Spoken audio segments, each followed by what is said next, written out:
வணக்கம். இந்திய நேரப்படி காலை 6 மணி. ஜெம் தலைப்புச் செய்திகள்.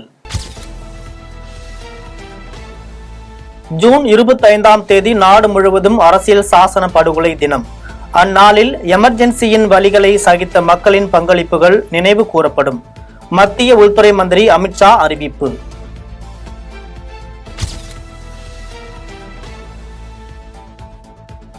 தமிழக சட்டப்பேரவையில் இயற்றப்பட்ட மதுவிலக்கு திருத்த சட்ட மசோதா. ஆளுநர் RN ரவி திடீர் ஒப்புதல்.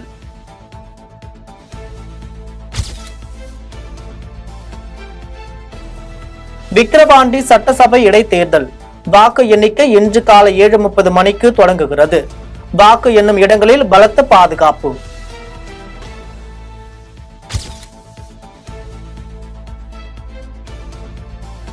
இலங்கையில் பணம் பெற்றுக்கொண்டு தமிழகத்தில் அரசியல் செய்பவர்தான் நாம் தமிழர் சீமான். அமைச்சர் கீதா ஜீவன் சாடல்.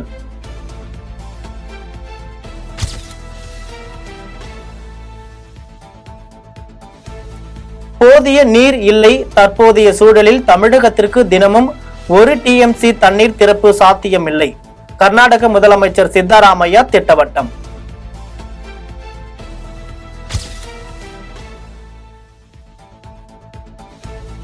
நிதி மோசடி வழக்கில் டெல்லி முதல்வர் அரவிந்த் கெஜ்ரிவாலுக்கு இடைக்கால ஜாமீன். சுப்ரீம் கோர்ட் உத்தரவு.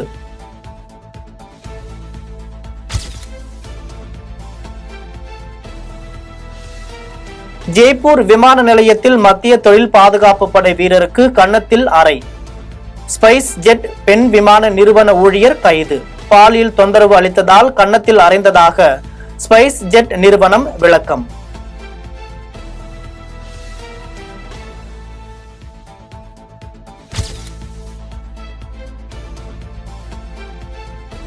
ஆருத்ரா நிதி நிறுவன மோசடியில் பாஜகவின் தலைமை பொறுப்பில் இருப்பவர்களுக்கு தொடர்பு என வரும் செய்திகளின் அடிப்படையில் விசாரணை என திருமாவளவன் கோரிக்கை.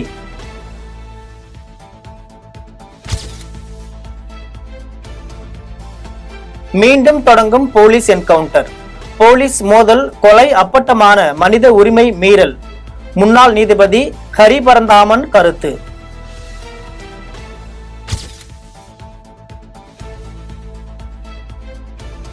படுகொலை செய்யப்பட்ட ஆம்ஸ்ட்ராங் வரலாற்றை தவறாக சித்தரித்ததாக புகார். 4 யூடியூபர்கள் மீது நடவடிக்கை எடுக்க சென்னை போலீஸ் கமிஷனர் அலுவலகத்தில் நியாய அறக்கட்டளை பீம் லா சங்கத்தின் சார்பில் மனு.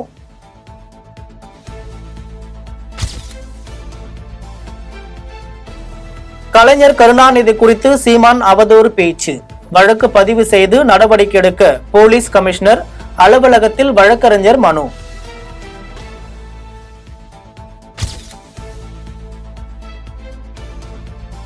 கூகுள் செயலியில் பிழை கண்டுபிடித்து சாதனை. சென்னை இளைஞருக்கு கூகுள் நிறுவனம் ரூபாய் 2,30,000 பரிசு தொகை வழங்கி பாராட்டு.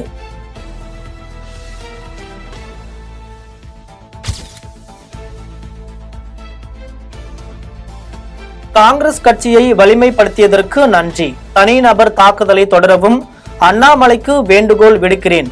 காங்கிரஸ் தலைவர் செல்வ பெருந்தகை அழைப்பு.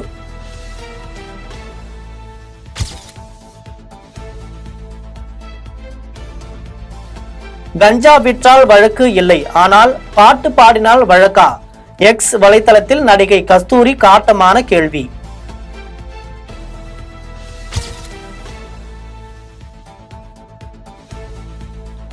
சப் இன்ஸ்பெக்டர் முதல் DSP வரை ரோந்தின் போது துப்பாக்கி எப்போதும் கையில் வைத்திருப்பது அவசியம்.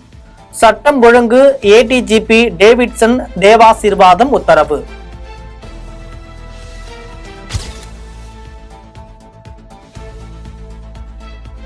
மதுரையில் ஒரே வாரத்தில் 4 முதிய பெண்களை குறிவைத்து கொலை. பொதுமக்களின் பாதுகாப்பு குறித்த கேள்விகளை எழுப்புகிறது பாஜக தலைவர் அண்ணாமலை குற்றச்சாட்டு.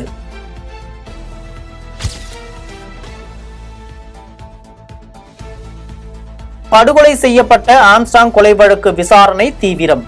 வழக்கறிஞர் அருள் என்பவரே கொலைக்கு மூளையாக இருந்ததாக பரபரப்பு தகவல்.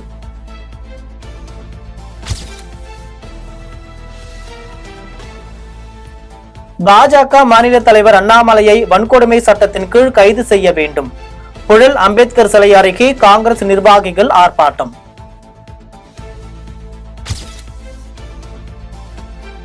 மேற்கு வங்க சட்டசபையில் நிறைவேற்றப்பட்ட மசோதாக்கள் நிறுத்தி வைப்பு. சுப்ரீம் கோர்ட்டில் எதிராக மாநில அரசு வழக்கு.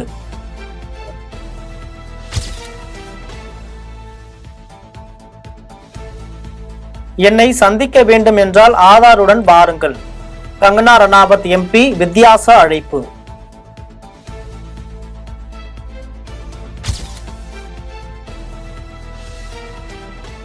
மதுரை மாநகராட்சியில் போஸ் செயலி மூலம் வீட்டிற்கே சென்று வரிகள் வசூலிக்கும் திட்டம் மேயர் இந்திராணி பொன் வசந்த் தொடங்கினார்.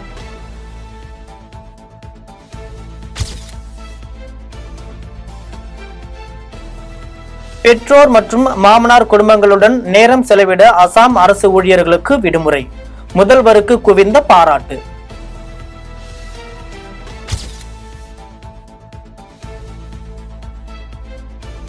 மதுரையில் ₹2 கோடி கேட்டு மாணவன் கடத்தல். போலீஸ் நெருங்கியதால் விட்டுவிட்டு தப்பி ஓடிய கும்பல். போலீஸ் வலைவீச்சு.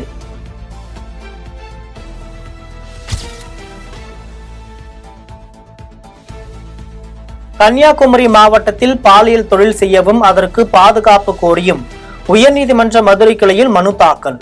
மனுவை தள்ளுபடி செய்து வழக்கறிஞருக்கு 10 லட்சம் அபராதம் விதித்து நீதிபதி உத்தரவு.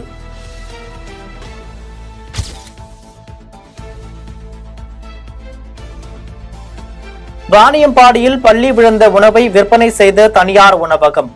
₹2000 அபராதம் விதித்து 4 நாட்கள் உணவகத்தை திறக்க தடை விதித்து உணவு பாதுகாப்புத்துறை அதிகாரி உத்தரவு.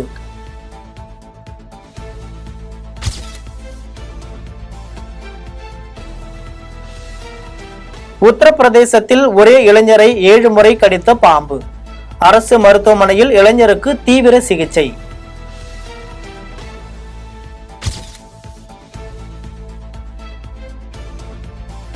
திருப்பூரில் ஆட்டோ டிரைவரை தாக்கிய கலெக்ஷன் ஏஜென்ட். திருப்பி தாக்கிய ஆட்டோ ஓட்டுநர்கள் சிசிடிவி காட்சிகள் வெளியாகி பரபரப்பு.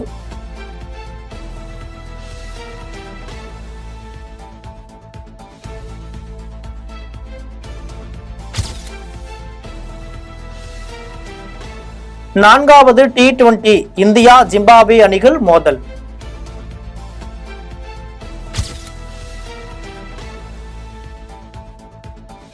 இங்கிலாந்து கிரிக்கெட் வீரர் ஜேம்ஸ் ஆண்டர்சன் சர்வதேச கிரிக்கெட்டிலிருந்து ஓய்வு.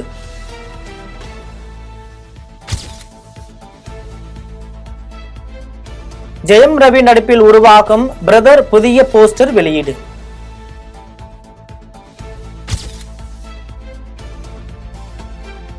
நடிகை ஹன்சிகா நடித்துள்ள காந்தாரி படத்தின் ட்ரெய்லர் வெளியாகியுள்ளது.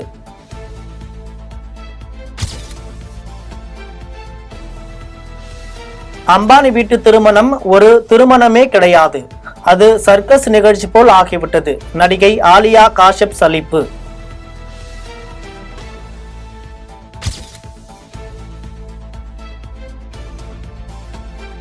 கந்த சஷ்டி திருவிழாவிற்கு முன்பு கோவிலின் வடக்கு மற்றும் கிழக்கு பிரகார தரைத்தள பணிகள். திருச்செந்தூர் சுப்பிரமணிய சுவாமி கோவில் தங்க தேர் புறப்பாடு தற்காலிக நிறுத்தம். இத்துடன் ஜெம் செய்திகள் நிறைவடைகின்றன. மீண்டும் ஜெம் செய்திகள் காலை 8:30 மணிக்கு. உடனுக்குடன் செய்திகளை காண GemLive.tv என்ற இணையதளத்தில் இணைந்திருங்கள். நன்றி, வணக்கம்.